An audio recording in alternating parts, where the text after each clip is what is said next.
Good morning, everyone, and welcome back. I want to thank everyone for their incredible engagement and contributions yesterday. It was a spectacular, substantive, and truly moving day. We are building our collective knowledge here. We are building community here in this room, and we are building out the CVI ecosystem that we all long to see. Now, as you know, we've got a very special morning for you, and I'd like to call up Eddie Bocanegra to introduce our esteemed Attorney General.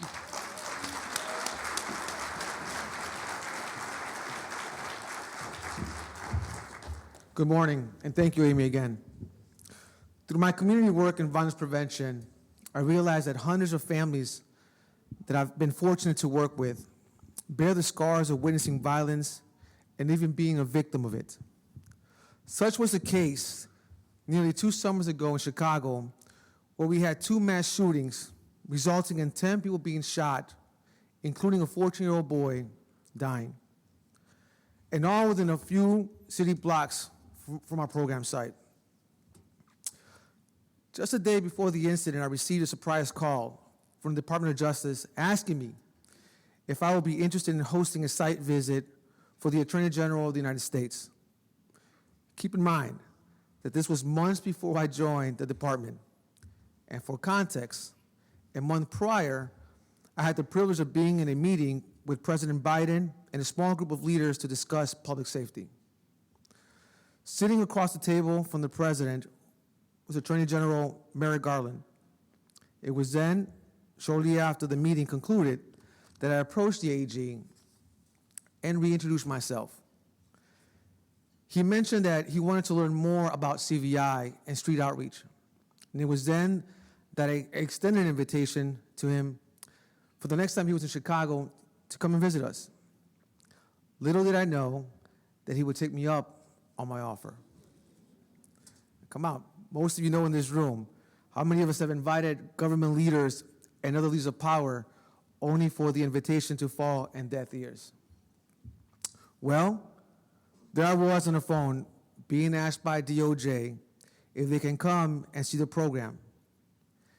It was a call of a lifetime, a call that I welcome from the Department of Justice, given the line of work and where I grew up from.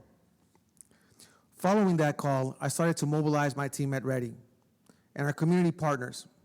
We were all excited until our work phone started to blow up and our street outreach teams were assessing and trying to minimize 2 mass shootings that took place in less than an hour of each other and within 2 city blocks from one another.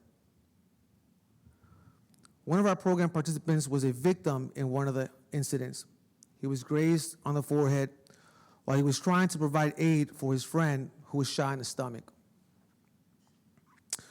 When situations such as these occur, which sadly too often they do, there's a set of protocols for proactive steps that we take to support our participants and staff, including coordinating with street outreach partners to ensure that we can minimize retaliation. That evening, in the morning in which the Attorney General was supposed to attend, I gathered with the team to assess the situation, but to also plan of whether or not the AG will be attending. In this meeting, I was asked by our partner staff, including some of my team members, whether or not the AG would show up.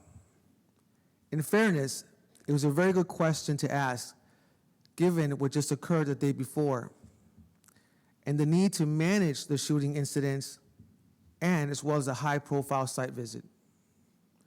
That morning, as I drove to the site, there was still police yellow tape at the scene of the crime. I remember looking at my team and saying to them, I'm not sure if his security team will advise them not to come. But if he's serious about these issues, he will be here. And he will hear directly from you what it's like to experience and to work in these communities. Well, guess what? He did show up. He got to hear firsthand from participants who was in the crowd when the shooting took place. He got to hear what it was like for them to have to navigate living in a community and having to go from point A to point B, and without being shot. He heard directly from staff who expressed why they do this work and the benefits of programs like these. He also heard from our research partner regarding the impact and the lessons that we were learning through the randomized controlled trial study. Now, while there are many takeaways from this meeting, two things I'd like to highlight about the Attorney General from that day. The first, he showed up. And all of us in this room know that showing up is half the fight. There's a true commitment from the AG and his administration. Yesterday, you heard from the Associate Attorney General, Vanita Gupta, and Principal Deputy Assistant Attorney General, Amy Solomon, on their commitment to this work, and one that is grounded in decades of previous work. Just look around you. This is what commitment looks like. The second thing I'd like to highlight was the way in which he entered the sanctuary where we were holding this meeting. He entered that space the very same way I saw him in the meeting with the president, with humility and a sincere desire to learn from those in the room. I trust him. I trust the people around me at the Department of Justice. The same way that I trust you. The same way that I trust many of my friends in this room, Xavier, Quentin, Alex, Kobe, and so many others. The same way that I trust the people doing the work on the ground. I am very glad that he could join us today, and it is my honor to introduce the Attorney General of the United States, Merrick Garland.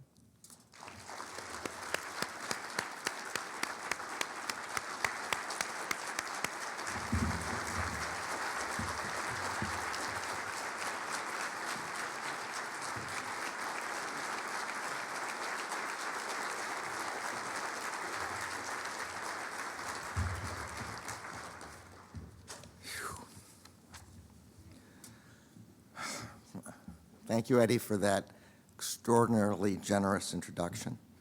Thank you for your long-standing and outstanding work in the area of community violence intervention. Can we have a round of applause just for Eddie?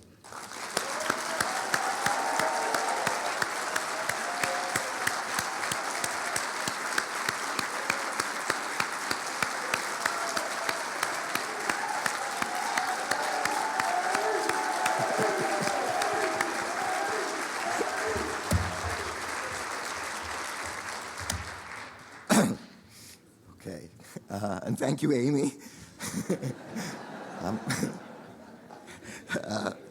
for leading by example, particularly when it comes to engaging with communities as the Justice Department's indispensable partners, and for organizing this really fantastic convening.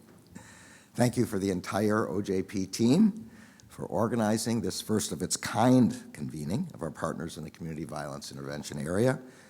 I know that planning this gathering represents just a fraction of the work that you are doing every single day to protect our communities. I am really grateful to you. I also want to express my gratitude to all of our partners who are here today. I know many of you have engaged in community violence intervention and prevention efforts for decades. I want to thank you for your work and thank you for being here. I also want to thank Mayor Jones and Chief Tracy for graciously hosting this convening over this last week.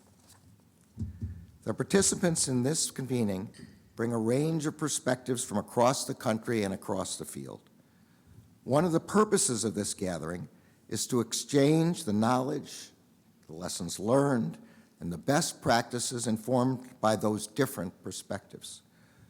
But this is also an important opportunity to affirm our shared beliefs and our shared commitments.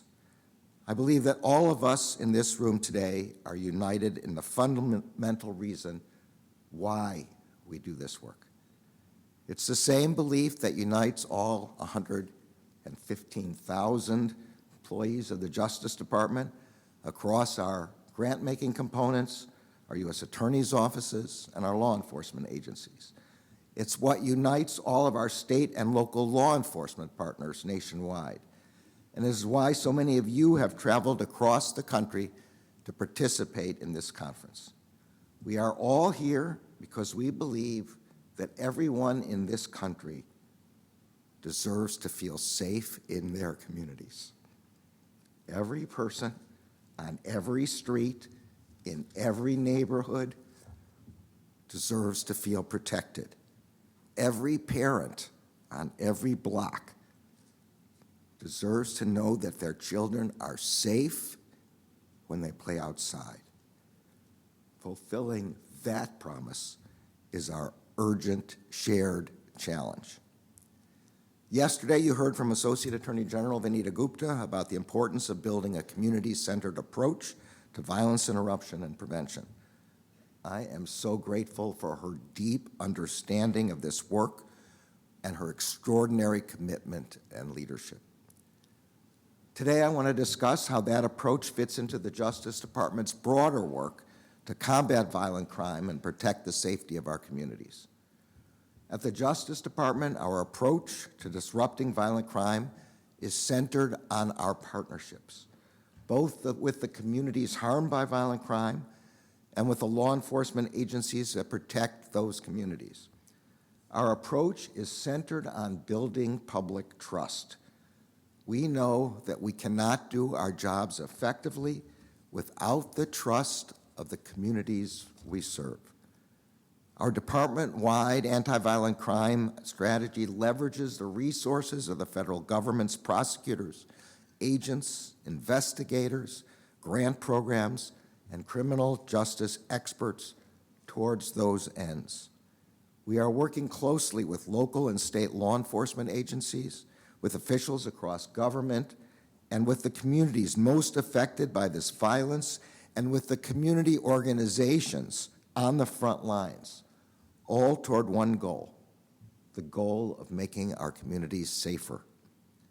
Every one of our 94 U.S. Attorney's offices across the country is working alongside its state and local partners to implement district-specific violent crime reduction strategies.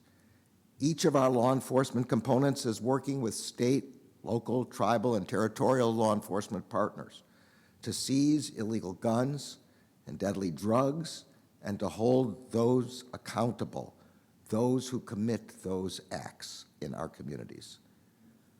Our grant-making components are working closely with communities across the country to provide targeted support and assistance. That includes resources to give law enforcement agencies the tools and training they need to protect their communities and to serve them. It includes providing technical assistance and resources to our law enforcement partners to build the public trust that is essential to public safety. It includes providing resources through the department's BURN State Crisis Intervention Program, which funds state crisis intervention court proceedings. On Tuesday of this week, we announced the investment of over $231 million in that program. Those funds will allow communities to implement the extreme risk protection order laws and programs that we know save lives.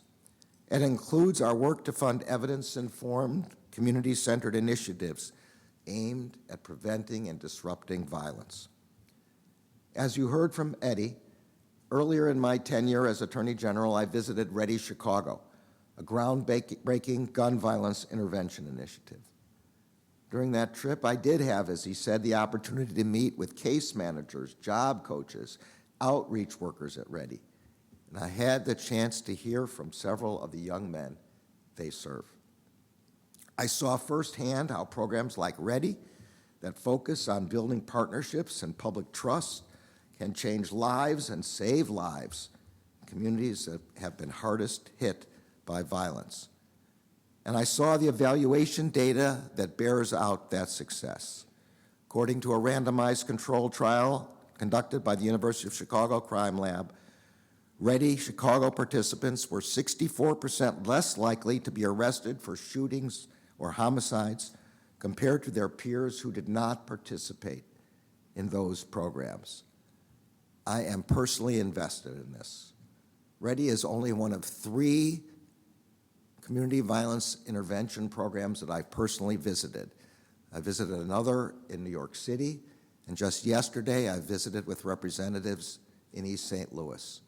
These programs work, they save lives, and we want all of you to spread this across the country. We know all of you are working on these programs right now. Through OJP, the Justice Department is working to advance these efforts that reach the highest risk individuals, those who are both most likely to engage in violence and most likely to be victimized by it.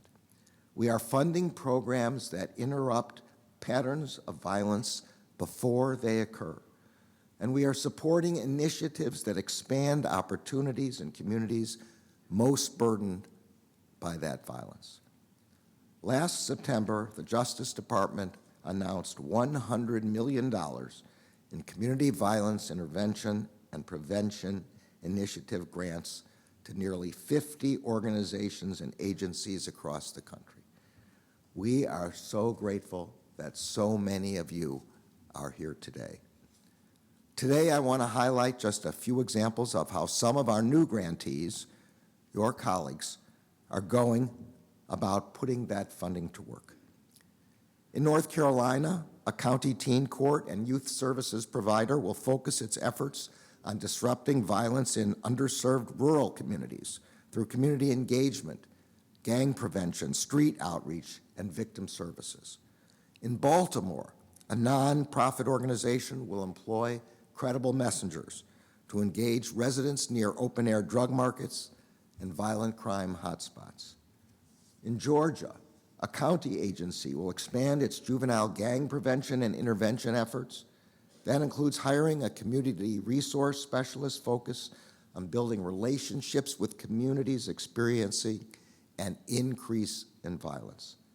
And it includes partnering with a behavioral health consultant to build trauma-informed therapy groups and support services for mentors and parents.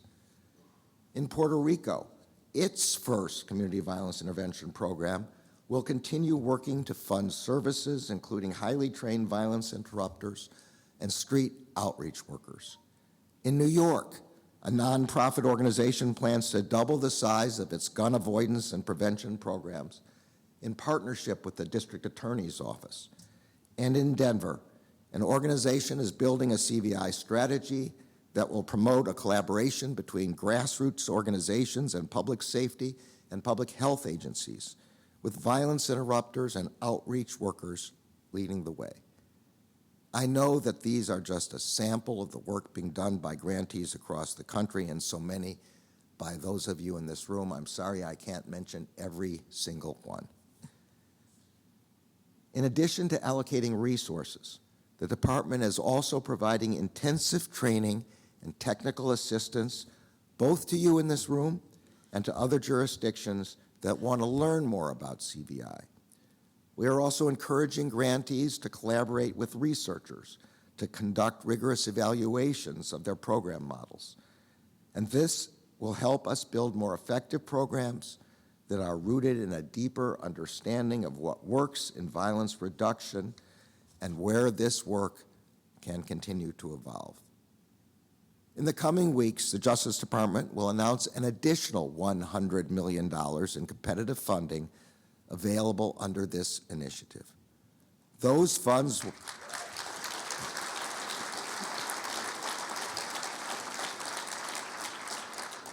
It's nice to be able to announce funding, I have to say. Those funds will go directly to the agencies and organizations across the country who are our partners on the front lines of protecting our communities and reducing violence. All of us at the Justice Department recognize that the hard work of violence reduction falls primarily on our state, local, and community partners. We also recognize there is no one-size-fits-all solution, to reducing violent crime. We must deploy strategies that are tailored to the needs and are developed by individual communities. And we must work every day to build and maintain the public trust that is essential to public safety. At the Justice Department, we will continue to do everything within our power and use every resource at our disposal to protect the safety of the American people. Thank you for your partnership in that work and for being here today. I look forward to our continued work together in the days ahead. Thank you all for coming.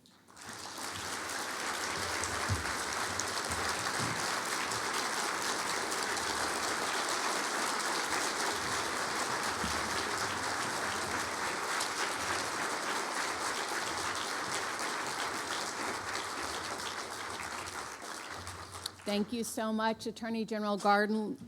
He needs to leave today immediately, but we are so very grateful for his commitment, for his being here in this room, in this space with you. And I hope you can see that the commitment to this work starts at the very top, and that matters so very much for all of us. I have now the distinct pleasure and honor of introducing another dedicated leader and public servant, one here that is leading this city of St. Louis, Mayor Tishaura Jones. Mayor Jones was sworn in April 2021 as the 47th mayor of St. Louis and the first Black female mayor in the city's history. Mayor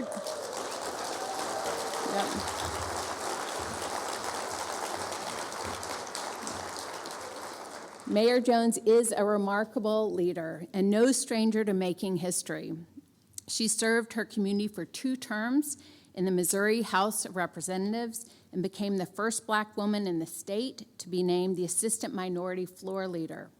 She then went on to serve as the treasurer of the city of St. Louis, the first Black woman to do that as well.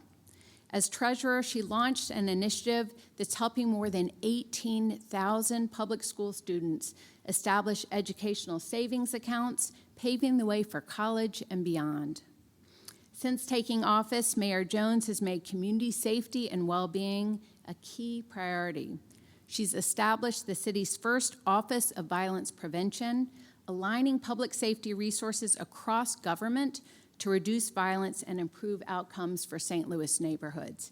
And I had the honor of sitting beside Mayor Jones and speaking with her at a recent conference of mayors panel focusing on gun violence. And I was so inspired by what she is leading here in this city.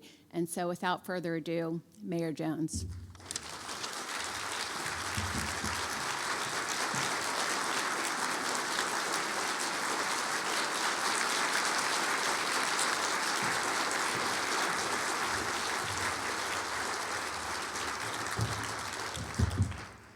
Good morning. Thank you, Principal Deputy Assistant Attorney General Amy Solomon, for your gracious introduction. We're so honored to welcome Attorney General Garland to St. Louis. So let's give a big round of applause for all of the work the Department of Justice is doing under his leadership to help keep our community safe.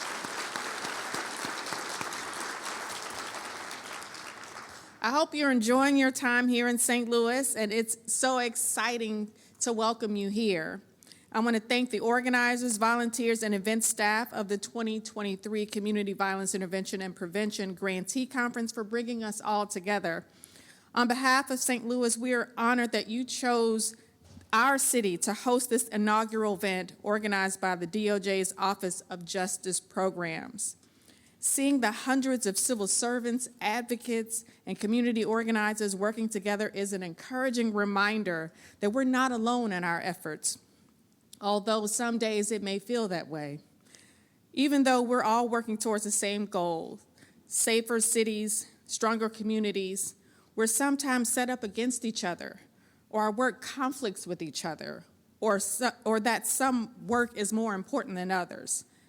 Community-based organizations, county and local public sector leadership, juvenile justice agencies, law enforcement in and out of schools, prosecutors and public defenders, social workers and victim advocates. There's a whole spectrum of professionals here, but we are all pieces of the same puzzle. We can walk and chew gum at the same time. We can address crime at its root causes in our communities and hold those who do commit crime accountable. These two concepts are completely compatible. They're not in conflict with each other. And while those of us in this room may not agree on every single approach, we're all committed and willing to work together where we do agree. For many of us, the reasons why we got into this work are similar.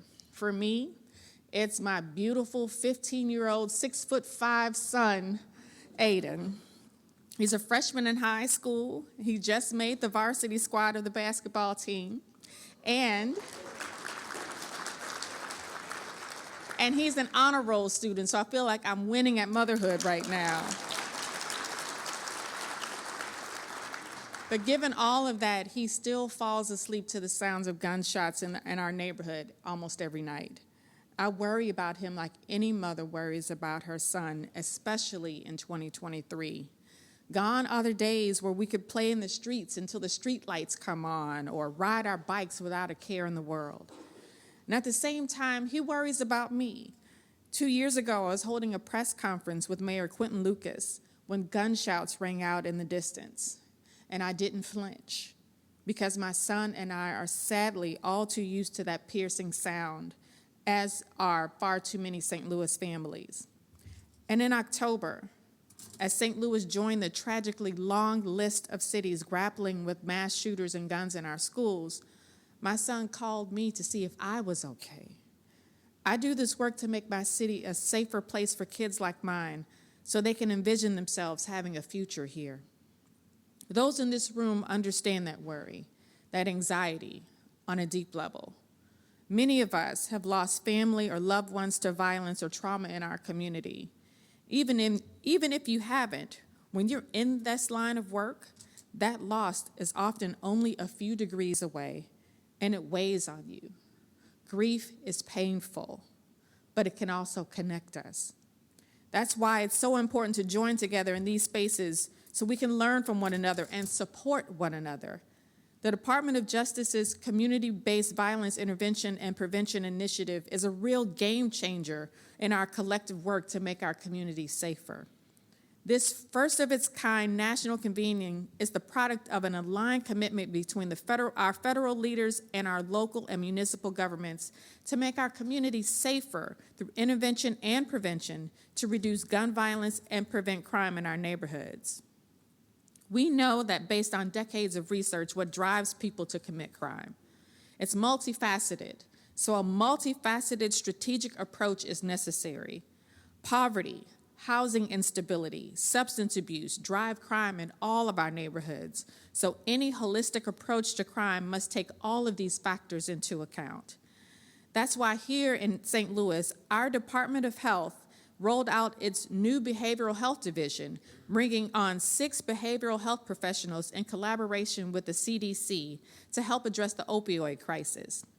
My administration has prioritized creating better opportunities for our youth with job training, summer programs, year-round youth jobs, pop-ups, and more.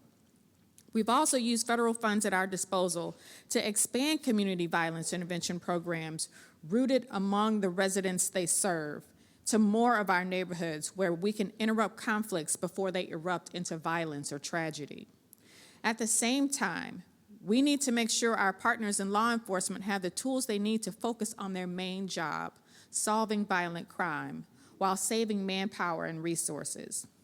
Yesterday, you met our brand new police chief, Chief Robert Tracy. He's just over 30 days into the job. He's a New Yorker, and I told him he didn't have to give up his baseball team. But I know he'll be a strong partner to reimagine public safety in our city. That's because alternative response models work, and police see the value in them. In its first year of operation, St. Louis's cops and clinicians teams responded to nearly 5,000 cases. 95% of individuals in crisis were diverted from arrest and connected to services. 87% were diverted from hospitalization and ERs, saving more than 2,000 police work hours.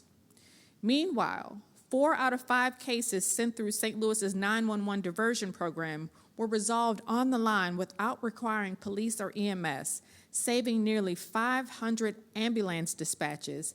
88% of clients receiving follow-up were diverted from additional contact with EMS or police, and 78% were diverted from inpatient care. Connecting the right professional to the right call, addressing root causes, it works, and they help build community trust. These goals, deterrence, intervention, and prevention, are in harmony with each other, not conflict. So in government, it's up to us to make sure all these resources are talking to each other and working in tandem. Last year, St. Louis created its first Office of Violence Prevention and appointed our first director, the amazing Will Pinkney.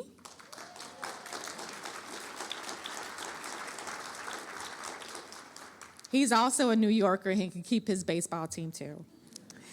Under his leadership, the OVP coordinates with offices across the city leading on alternative response programs, community violence intervention initiatives, domestic violence prevention, and youth programs.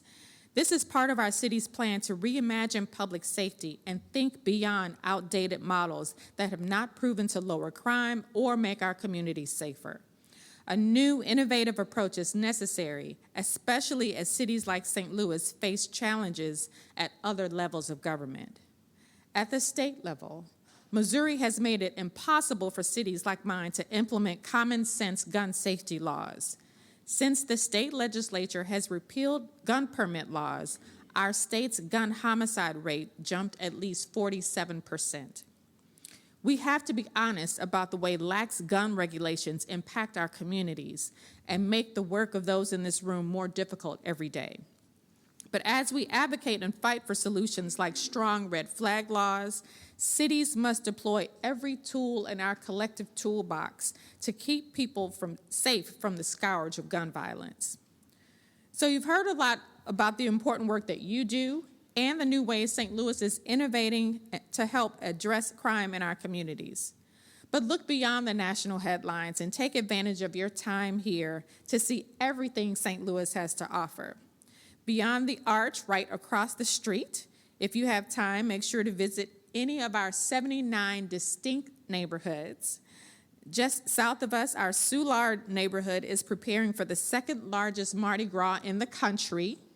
Yes, we are proud about that. And if you can, check out our incredible art scene, our world-class restaurants, and weather permitting, our beautiful parks, all without breaking the bank. I hope you can make the most of your time in our beautiful city.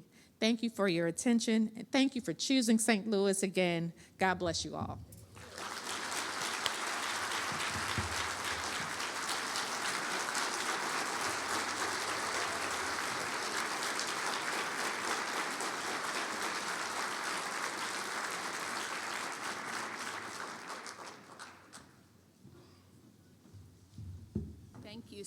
Thank you so much to Mayor Jones for your